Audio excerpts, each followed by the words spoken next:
Hello hello hello. Hariom Hariom.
प्रणाम गुरु जी। आवाज नहीं आ रही है। आ रही है। गुरुर्ब्रह्मा गुरुर्विष्णु गुरुरेव महेश्वर गुरु साक्षात् ब्रह्म तस्मै श्री गुरुवे नमः। अखंड मंडलाकारं व्याप्तं येन चराचरं तत्पदं दर्शितं येन तस्मै श्री गुरुवे नमः। मातृवत् लालयति च पितृवत् मार्गदर्शिता नमो गुरु सत्तायै श्रद्धा प्रज्ञा युताचया। ओम श्री गुरुवे नमः। हमारे साथ साथ लंबी गहरी सांस लें, ओंकार का उच्चारण करेंगे, भावना करेंगे पूरे विश्व का कल्याण हो। ओ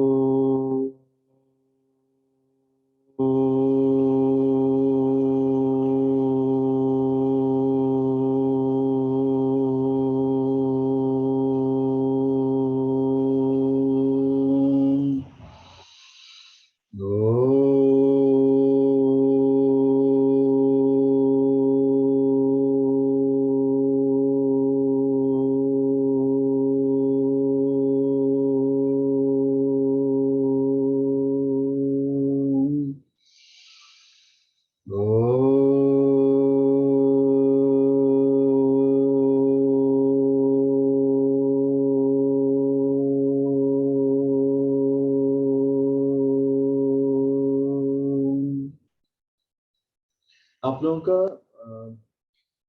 इस कक्षा में स्वागत है। काफी दिनों बाद हम लोगों की कक्षा स्टार्ट हुई। अब हमारी कक्षाएं जो है कंटिन्यू चलेंगी। बिल्कुल परेशान मत होइएगा, हैरान मत होइएगा। दिवाली हम लोगों ने मना ली, दशहरा भी मना लिया, छठ पूजा आ रही है, एक दो दिन में समाप्त हो जाएगी।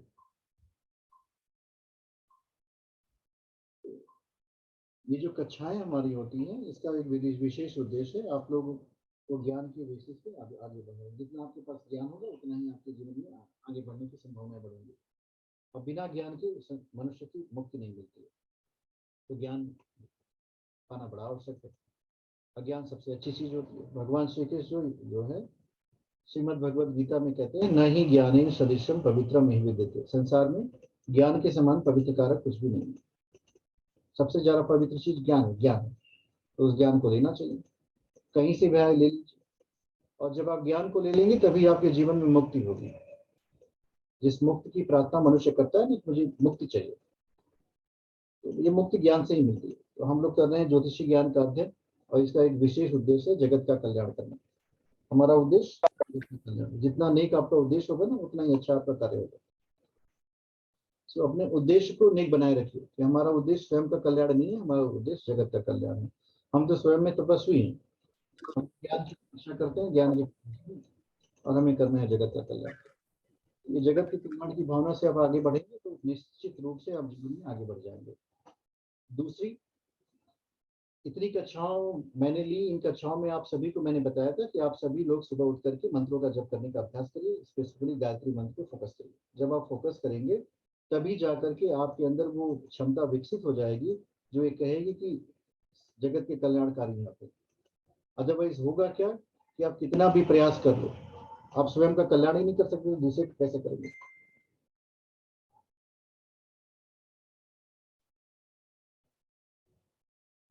तो हमें अपना कल्याण करना है, और अपना कल्याण होगा कैसे? इसकी सिर्फ एक ही विधा है कि आप जगत के प्रति जो है सचेतन बने रहिए। सचेतन बने रहेंगे तो आप अपना कल्याण कर लेंगे। आज का विषय जिस पे हम सब फोकस करेंगे, आप लोग ध्यान दीजिएगा, इसको समझिएगा, और समझ करके फिर इसका उपयोग करिएगा अपने जीवन में।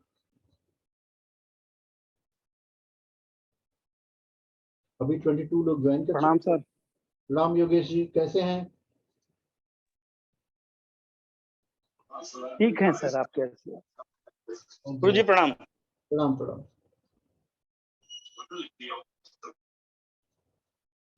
दिवाली आप लोगों की अच्छी रही?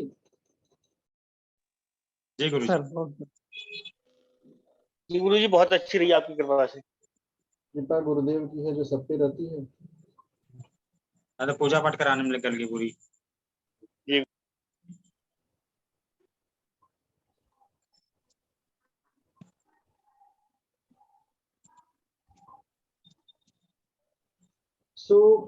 इसमें हम लोग जो पिछली बार वाली कक्षा में पढ़े थे, कुछ दूर हम लोग आगे बढ़ गए थे, और कुछ मैंने पढ़ाया भी था, कोई विषय तक फोकस करके बताए थे आज, और उन नए विषयों को हम लोग समझेंगे। जी सर, बाधक बाधक बाधक मारक बाधक बताए। फोकस करते हैं मारक और बाधक पे, क्योंकि ये बहुत सारी इंफॉर्मेशन आपको मारक और बाधक से मिल जाएगी। किसी भी कुंडली का हमको मारक और बाधक पता करना है। उसका अच्छा क्या है, इससे अच्छा है कि हम उसको पता करें कि उसका बुरा क्या है। उसके जीवन में सुविधाएं कितनी आ रही हैं, इसको छोड़ दीजिए, उसके जीवन में कठिनाइयां कहाँ से आ रही हैं, इसकी तरफ हम लोग बढ़ते हैं। तो इससे हमें बहुत सारी चीजें उस व्यक्ति के जीवन में पता चलेंगी, और जिससे हम उस व्यक्ति की सहायता करेंगे। तो एक कुंडली हम आपके पास खोलते हैं और फिर इस पर चर्चा करेंगे। ये किसकी कुंडली है? God knows it. Ravindra ji की कुंडली है ये हमारे पास लग्न कुंडली है। देखिए, अब इस लग्न कुंडली पे हम लोग चर्चा करेंगे दो विषय पे, बाधक मारक।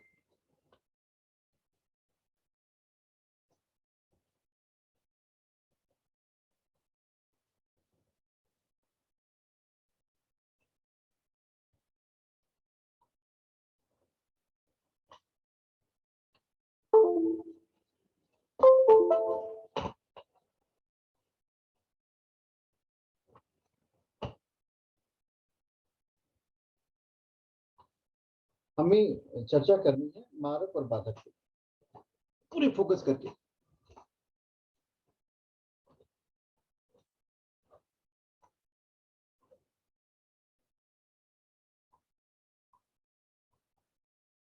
मारक पे और बाधक पे, ये दो विषय पे हम फोकस करेंगे।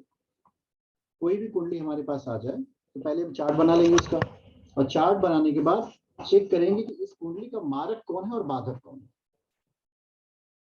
इससे हमें क्या जानकारी मिलेगी कि मारक और बाधक से हम क्या प्राप्त कर सकते हैं। मारक और बाधक जो हमें बताएंगे वो उन बिंदुओं को बताएंगे जिसके द्वारा उस व्यक्ति के जीवन में कोई कठिनाइयां आ रही हैं, या आप ऐसे कह सकते हो कि इसका पॉजिटिव एस्पेक्ट, ये उस व्यक्ति को बनाएंगे।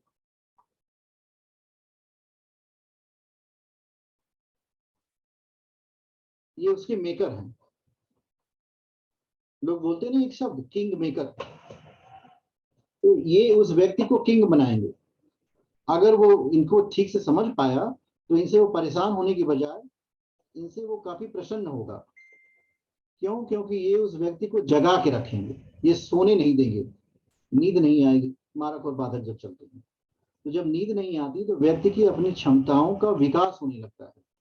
एक बात जान लेना, जिसकी पत्नी जितनी ज्यादा झगड़ालू होती है वो पुरुष अपने जीवन में उतना आगे बढ़ जाता है। इसके पीछे का भी वही भाव है, क्योंकि पत्नी तो सप्तम भाव का कारक हुई, और जब हम मारक भाव में पढ़ते हैं तो सप्तम भाव को ही पढ़ते हैं, दूसरा और सप्तम कहते हैं। दूसरा ज्यादा मारक है, उसके बाद सप्तम है। तो ये जो मारक भाव है दूसरे भाव का स्वामी और सप्तम भाव का स्वामी। अब बाधक भाव में जो है चर, स्थिर, अद्विस्वभाव, इसमें 11, 9 और 7, 11वें भाव का स्वामी, 9वें भाव का स्वामी, 7वें भाव का स्वामी। तो ये जो लॉजिक है, अगर आपके पास कोई पुरुष मिले कहे कि मेरी पत्नी बहुत झगड़ालू है, तो आप उससे कहिएगा वो आपके जीवन में बहुत प्रगति होने वाली है, समझ लेना। उसको उनको एग्जाम्पल भी दे दीजिएगा तुलसीदास जी का। देखिए जीवन की अंत तो गत्वा तुलसीदास जी को जो रामचरितमानस का हमको उपहार आया, उसकी रिस्पॉन्सिबिलिटी उनकी पत्नी का है, नहीं तो रामचरितमानस हम लोगों को मिल नहीं पाती। न उन्होंने तिरस्कार किया होता, न दुत्कारा होता, न रामचरितमानस निकला होता। राम की पुकार तभी मिली ना जब काम छूट गया। तो बहुत अच्छा है ये, समझ लीजिए जबरदस्त। जिसके मारक भाव जितने जबरदस्त उसकी जीवन में उतनी उन्नति। और जिसका फ्लैट हो गया, फ्लैट का मतलब होता है व्यक्ति सुख में खो गया, तो ऐसे व्यक्तियों को मुक्ति भी नहीं मिलती। ऐसे व्यक्ति संसार में कितने पैदा होते हैं और कितने जाते हैं। आप लोग कॉल पे रहिएगा, एक लाइव कॉल हम आप लोगों को सुना रहे हैं, सब मत होइएगा। हरिओम। हेलो। क्या नाम है प्रभु आपका? मेरा मैं डॉक्टर राज। कहाँ से बात कर रहे हैं आप? मैं बात कर रहा हूँ अभी तो पटना से। अच्छा, कैसे हैं डॉक्टर साहब? सब बढ़िया है। तबीयत ठीक है आपकी? हाँ हाँ बिल्कुल। चलिए अच्छा। आप you are really a doctor और यू आर सब्जेक्ट डॉक्टर? नहीं नहीं, रियली है doctor. Okay okay. What is your date of birth sir? 1 फरवरी 1981। Wait one minute.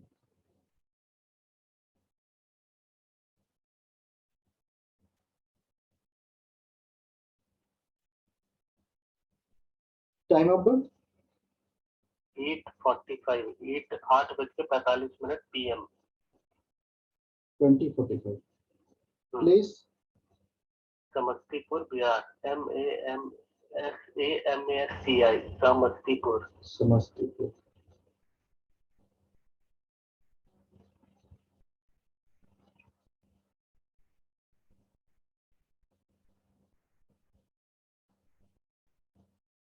क्या प्रश्न है आपको?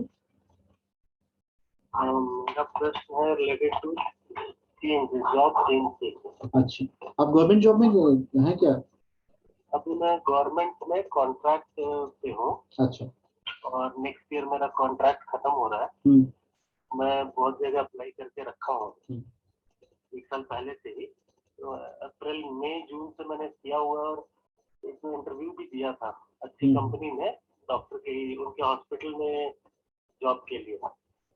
और सिलेक्शन भी हुआ है। मुझे वही जानना है कि अभी कहीं पेपर वर्क में थोड़ा सा रुका हुआ है, तो कब तक का ये चांस है होने का? चेंज ओवर कुछ है ऐसा अभी?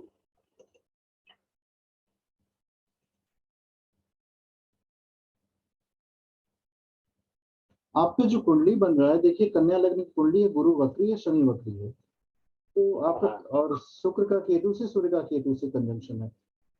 तो इसमें आप भाग्य भाव का स्वामी शुक्र केतु से कंजंक्शन, क्या काफी डिफिकल्टी होती है क्या जीवन में आपको? नहीं उतना तो नहीं। जैसे आपकी जो डिजायर्स प्रोग्रेस होती है वो नहीं हो पाती होगी। और मंगल की महादशा चल रही है आपकी 2026 तक। मंगल में बुध है, चेंज हो जाएगा आपका। मंगल में शनि 7 दिसंबर 2022 तक है, उसके बाद मंगल में बुध हो जाएगा आपका। तो अभी कब तक, मतलब 2 महीने से होने की पॉसिबिलिटी है? हाँ बिल्कुल बिल्कुल। और दूसरा ये है ना कि आपका जो केतु का सप्तम पंचम भाव में गया, आप ना रोज हनुमान चालीसा का पाठ करो। ओके। वो मंगल को भी आपको बलवान कर देगा, जीवन में आपका कठिनाइयां और कम हो जाए। ऐसा 1 हफ्ते तक करके हमको बताइए, आप कॉल करके। ठीक है, हरिओम।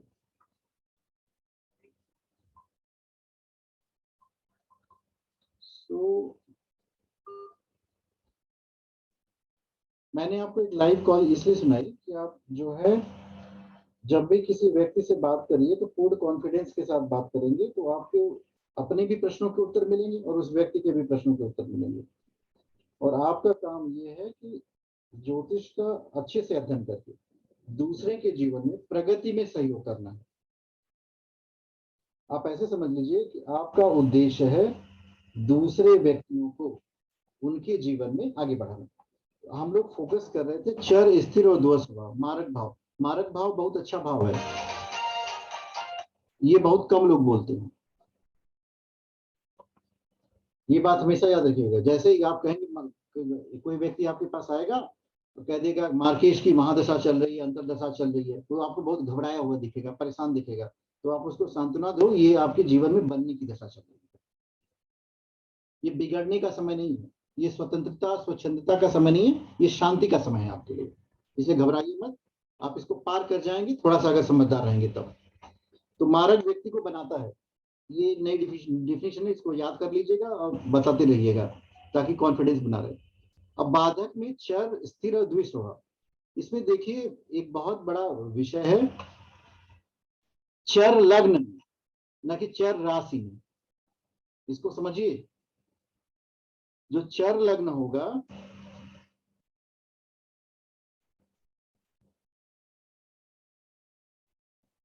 और जो स्थिर लग्न है द्विस्वभाव, इसकी काउंटिंग का तरीका भी मैंने उस दिन आपको बताया था, फिर से हम रिपीट कर देते हैं। जो हमारी राशियां होती हैं चर, स्थिर, द्विस्वभाव, तो इसको ऐसे लिख लीजिए 1 2 3 4 5 6 7 8 9 10 11 बार, ये सीक्वेंस हो गया आपका। अब आपको चर, स्थिर, द्विस्वभाव में कुछ नहीं करना है, आपने डिवाइड कर दिया। यहाँ पे जो कुंडली बन रही है ये 6 नंबर की बन रही है, कन्या लग्न की कुंडली, ये द्विस्वभाव में आ गई। अब इसमें देखिए इसका 7वां भाव मारक होगा, बाधक होगा ये, तो कुछ नया एडिशन तो हुआ नहीं। दूसरे भाव का स्वामी क्या है? दूसरा भाव इसका 7 नंबर, 7 नंबर का स्वामी हो गया शुक्र, और सप्तम भाव का स्वामी क्या हो गया? गुरु। और फिर सप्तम हुआ, तो ये ही दो हैं। बाधक और मारक में खतरनाक कौन होता है? मारक ज्यादा खतरनाक होता है, बाधक कम खतरनाक होता है। बाधक का मतलब स्पीड ब्रेकर की तरह काम करता है, थोड़ा बहुत वो आदमी उछलेगा फिर अपनी यात्रा पे निकलता चलेगा। अब इसका उपयोग कैसे करेंगे? देखिए इसमें शुक्र और गुरु इस कुंडली के मारक भाव हो गए। अब जब भी इसकी दशा, अंतरदशा, प्रत्यंतर दशा चलेगी तो इस व्यक्ति के जीवन में कुछ न कुछ कठिनाइयां आएंगी, कुछ न कुछ ट्रबल आएगी। और वो ट्रबल ऐसी नहीं होगी जिसका वो अनुभव नहीं करेगा। उन कठिनाइयों, उन समस्याओं का उस व्यक्ति को प्रत्यक्ष में अनुभव होगा। जब वह व्यक्ति उन कठिनाइयों और उन समस्याओं का प्रत्यक्ष में अनुभव करेगा, तब वह आपके पास आएगा। जैसे हम आपके पास 2 तरह के लोग आते हैं, एक वो जो बहुत प्रसन्नचित्त हो जाए, और एक जो बीच वाले हैं दुखी, और एक जो बहुत चालाक होते हैं। बहुत चालाक लोग भी ज्योतिष के पास आते हैं क्योंकि उनको पहले से रास्ता पता करना पड़ता है कि अब मेरी इसकी दशा चलने वाली है, मुझे क्या करना चाहिए। तो बहुत चालाक है, समझ लीजिएगा, वो पहले से इलाज करा रहे हैं बीमार होने से पहले। उन समस्त परिस्थितियों में इस मारक और बाधक भाव की बहुत महत्वपूर्ण भूमिका हो जाएगी। कुंडली खोलने के बाद एक पेन लेकर के नोट कर लीजिए, ये आपको सहायता करेगा किसी भी घटना के वर्णन करने में, आप उस व्यक्ति की मदद कर लेंगे। ये दूसरा विषय है महत्वपूर्ण। अब तीसरे विषय पे हम लोग आगे बढ़ते हैं।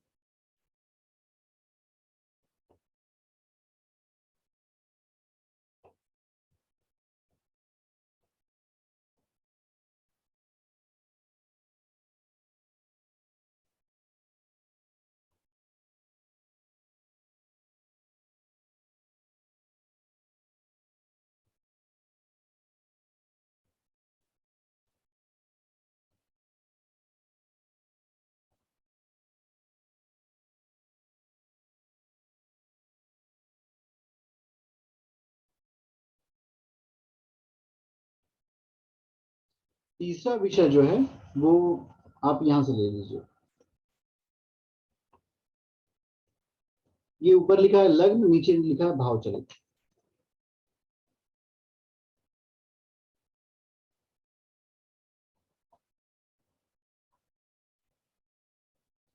ये देखिए लग्न कुंडली है और ये भाव चलित लिखा हुआ है। हमको हमेशा इन दोनों का कंपेयर करना चाहिए। किस भाव में कंपेयर करना चाहिए? अब इस कुंडली को देखिए, आप आपको फिर समझ में आएगा। जैसे देखिए हम यहाँ से चेक करते हैं, यहाँ पे केतु लिखा है, यहाँ पे कुछ नहीं लिखा है, नथिंग इज देयर। इसका केतु यहाँ आ गया। अब इसका सूत्र क्या है उसको समझिए। लग्न कुंडली और भाव चलित कुंडली में कोई भी प्लैनेट भाव चलित में जिस भाव में होगा उसी का फल देगा। जैसे यहाँ पे कंपेयर करें, ये जो लग्न कुंडली है देखिए केतु इसमें 11th हाउस में है, लेकिन भाव चलित में ये 12th हाउस में आ गया। तो जो केतु फल देगा वो 11वें भाव का कभी नहीं देगा। तो जब कभी भी आप कुंडली का विश्लेषण कर रहे हैं किसी जातक का, तो आप उन दोनों कुंडलियों को, लग्न कुंडली और चलित को पैरेलल में रख लीजिए। और जब जिस भाव में आप देखें कि ग्रह का विचलन हो गया, ग्रह ने अपनी स्थिति को परिवर्तित कर लिया है, तो आप अपनी प्रेडिक्शन को भी परिवर्तित कर लीजिए। अब इस स्थिति में जब आप प्रेडिक्शन करने जाएंगे तो कभी भी ये प्रेडिक्शन मत करिए कि केतु जो है आपको लाभ भाव में बैठा हुआ है तो आपको लाभ कम आएगा, क्योंकि केतु तो 11वें का फल देगा ही नहीं। केतु कभी 11वें हाउस का फल नहीं देगा, केतु 12वें घर का फल देगा। तो अच्छा हो गया उसके लिए। 12वें घर का केतु व्यक्ति को मुक्ति मार्ग पे ले जाएगा, आध्यात्मिक बना देगा। तो हमें आज का जो दूसरा पहला विषय तो मैंने कंप्लीट कर दिया, अपने बाधक मार्ग का कर लिया। आज का जो दूसरा पार्ट है वो समझना है कि जब भी हम लग्न कुंडली का विश्लेषण करेंगे तो उसके साथ एक चलित कुंडली को रख लेंगे, भाव चलित। भाव चलित कुंडली जो है ग्रहों की वास्तविक स्थिति को बताती है कि कौन सा ग्रह किस भाव में विद्यमान है, और जो ग्रह जिस भाव में विद्यमान होगा वो फल उसी भाव का देगा। ये अपने अंदर कॉन्सेप्ट क्लियर कर लेना है एकदम। गुरुजी एक सवाल पूछ सकता हूँ क्या अभी? आपका शुभ नाम? शंकर कुमार। हाँ, ये जो दृष्टि होती है ये चलित या लग्न से देखेंगे? आप दृष्टि वाले पार्ट में पढ़ेंगे, चलित में जाना पड़ेगा आपको, लग्न में नहीं जाना पड़ेगा। आप इसको समझिए, पहले ये विषय समझिए। ठीक है। सो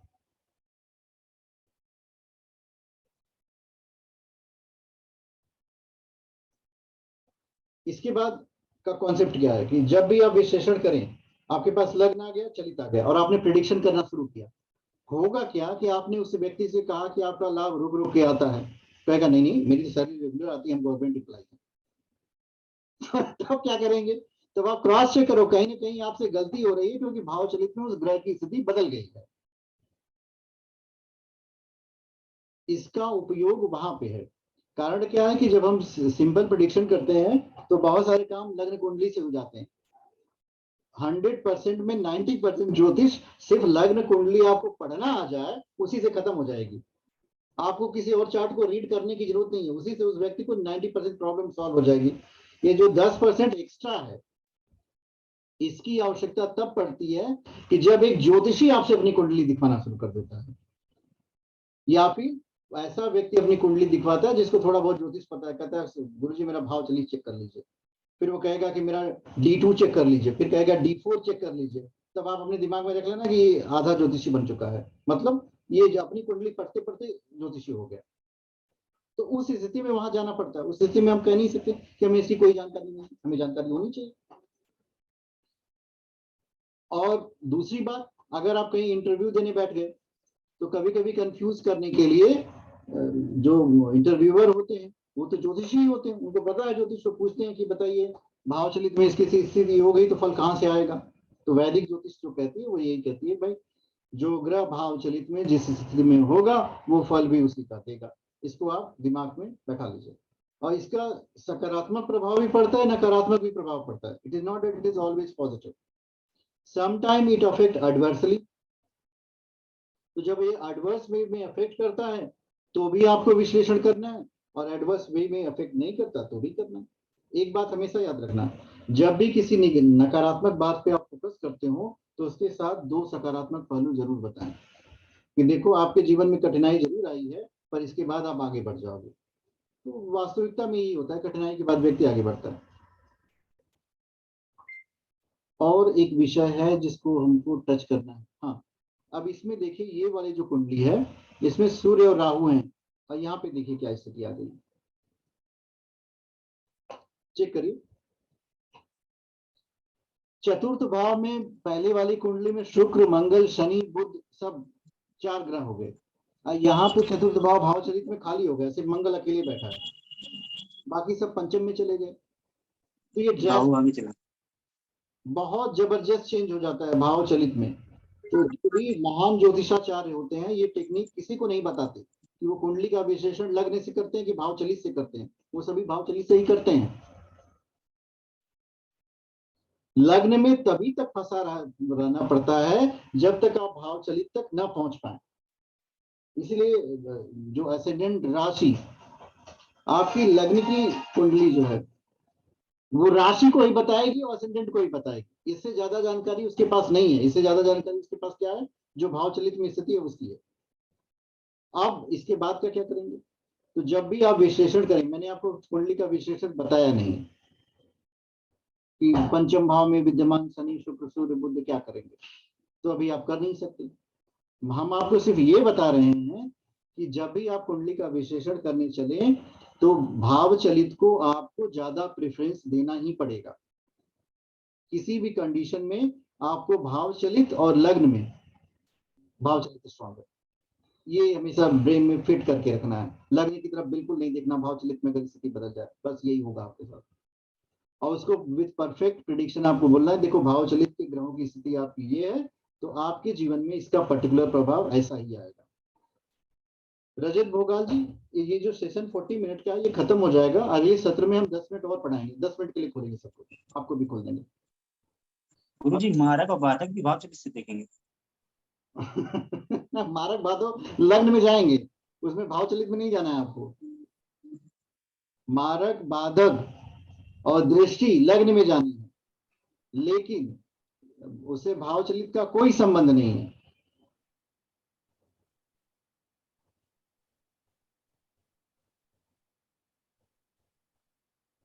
और एक बात बताएं, आप लोगों में से जिसको अपनी पर्सनल कुंडलियों का चेक कराना होगा, क्लास के बाद चेक करें, आप हमसे चेक कराइए, कोई दिक्कत नहीं, हम सबकी कुंडली चेक करेंगे। अभी क्लास में हमको 40 से 50 मिनट बोल लीजिए, 10 मिनट आप बोल लीजिएगा, 60 मिनट की क्लास है, खत्म हो जाएगी, फिर हम लोग दूसरे दिन में। सो होगा क्या, ये जो भाव चलित है ये ग्रहों की वास्तविक स्थिति को बताती है, तो ग्रहों का जो प्रभाव होगा वो भी सही बताएगी। मारक और बाधक भाव आप लग्न कुंडली से नोट कर लीजिए। एक और चार्ट होता है D9 चार्ट, जो आज हम आपको नहीं बताएंगे, वो सारे चार्ट आपको हम अगली कक्षा में बताएंगे। अब भाव चलित में कुछ ऐसी स्थितियां होती हैं, जैसे देखो भाव चलित से अगर आप देखेंगे तो राशियां तो बिल्कुल नहीं बदल रही हैं, नंबर्स बिल्कुल स्पेसिफिक हैं। देखिए ग्रहों की स्थिति बदल जा रही है, और दूसरी स्थिति ये आ रही है कि ग्रहों की स्थिति बदलेगी तो प्रभाव बदलेगा। ये पर्टिकुलर इंसिडेंट उस व्यक्ति के साथ होगा। एक चीज और इसमें है जिसका एडिशन आप अपने साथ कर लो।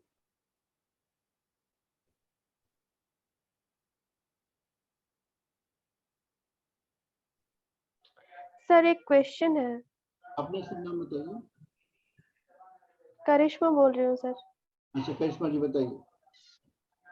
सर जैसे कि सेकंड और सेवेंथ हो गया मारक भाव, तो बाधक भाव कौन सा है सर, वो मैंने नोट नहीं किया है।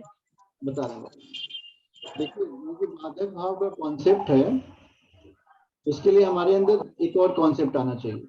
बाधक वो है चर, स्थिर, द्विस्वभाव। तो जो राशियां होती हैं वो उनके अंदर ये 3 स्वभाव होता है। जैसे पहले नंबर की राशि चर, दूसरे की स्थिर, तीसरे की द्विस्वभाव होती है। फिर चौथे वाली चर हो जाएगी, पांचवी स्थिर, छठवीं द्विस्वभाव, सातवीं, आठवीं, नौवीं, 10वीं, 10, 11, 12। तो ये राशियों का वर्गीकरण हो गया। अब देखिए यहाँ पे 6 नंबर लिखा हुआ है, ये देखिए, दिख रहा है आपको? हाँ सर, ये द्विस्वभाव के अंडर आ रहा है। इस भाव में चर में क्या होता है, 11वां भाव, और स्थिर में 9वां भाव, और द्विस्वभाव में 7वां। तो अब इसमें 7वां भाव देखेंगे तो इसमें 12 नंबर लिखा है। 12 नंबर का मतलब हुआ मीन राशि। मीन राशि का कारण हुआ गुरु। इस कुंडली का बाधक जो है गुरु है। एक और प्रैक्टिस,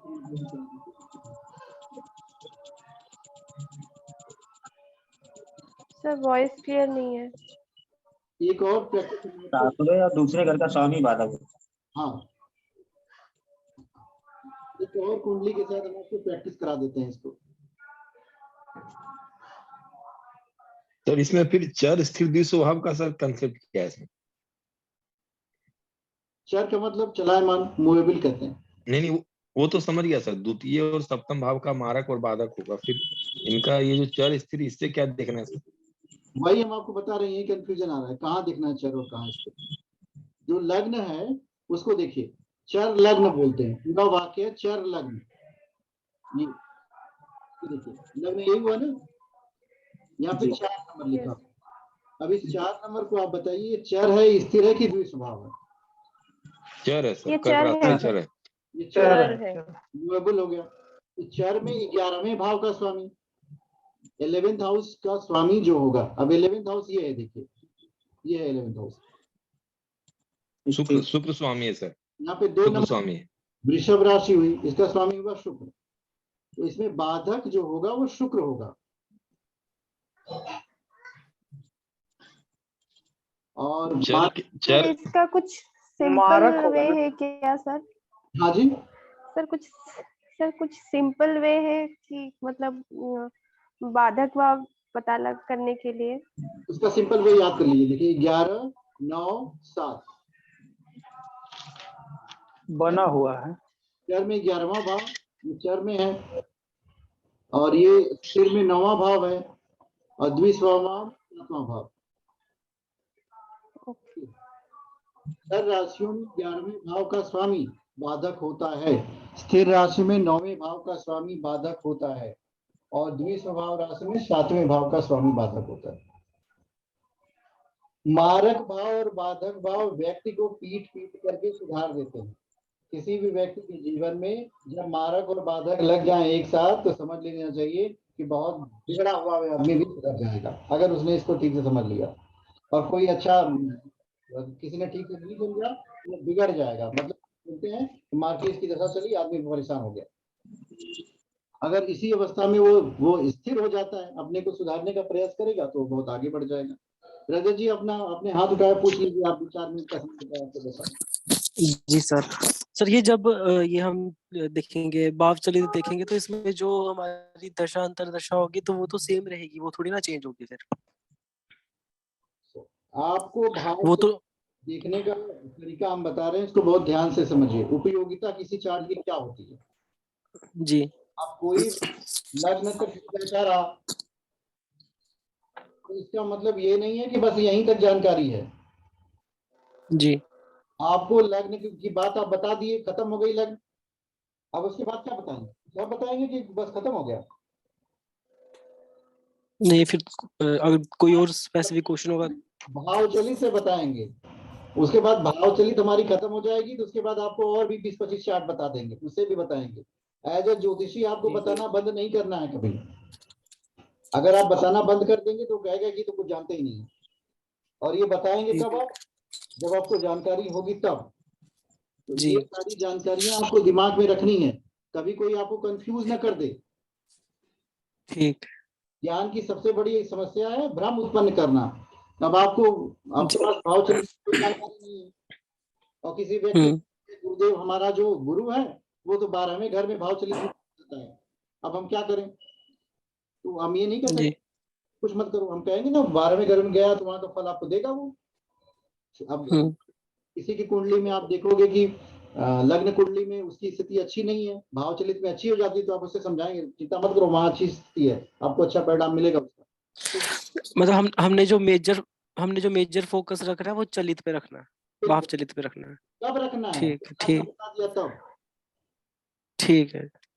कारण क्या है ना, देखो कोई भी बात अगर शॉर्टकट में आप समाप्त कर दोगे, अब जैसे आपने हमसे प्रश्न किया कि हम क्या करेंगे, तो हम कह देंगे कि आप तो बहुत बड़े प्राइम मिनिस्टर हो जाएंगे, तो बात खत्म। तो ऐसी बात खत्म नहीं करनी है, बात तो आपको करनी है। ठीक है सर। अब बात करने के लिए कोई विषय तो होना चाहिए ना कि ऐसे ही बात करेंगे। ये ज्योतिष बहुत सारे विषयों को बताता है। कभी ज्योतिषी विश्लेषण करते वक्त इस बात का ध्यान रखिए कि कोई भी प्रिडिक्शन डायरेक्ट मत कर दीजिएगा, उसके पीछे लॉजिक बताइए, उसको 10% ज्योतिषी बना दीजिए, तो वो आपके पास दोबारा आएगा। क्यों? क्योंकि उसका उसमें इंटरेस्ट डेवलप होगा।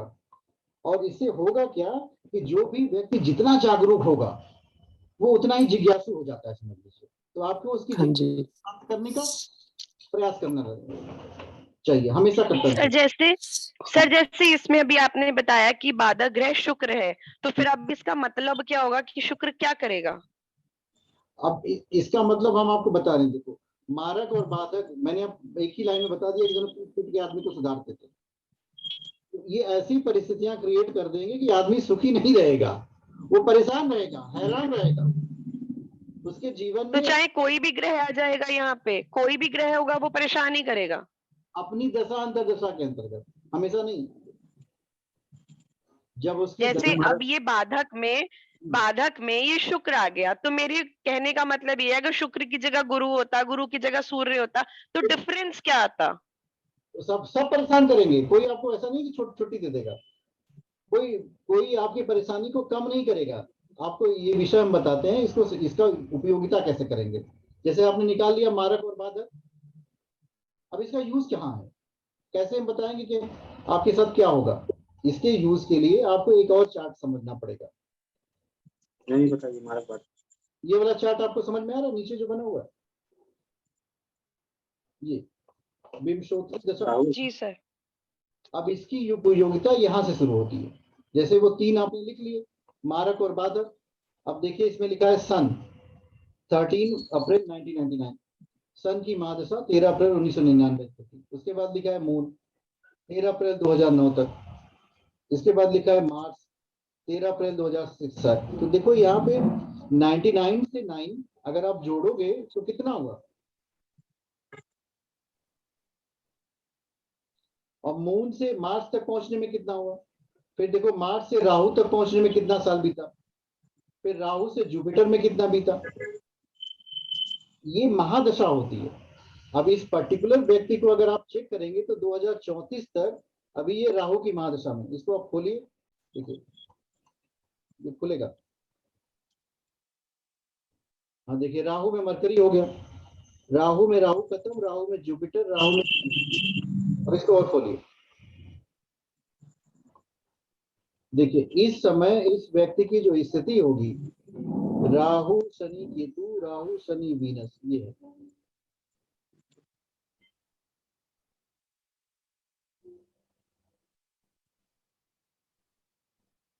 ये देखिए ये व्यक्ति जो है इस अवस्था में है, इस पे राहु की महादशा है, ये महादशा है। और फिर शनि का अंतर है और शुक्र का प्रत्यंतर है। अब इस पे हमारा जो कैलकुलेशन का अभी हम लोगों ने किया है कि इसका शुक्र जो है बाधक है,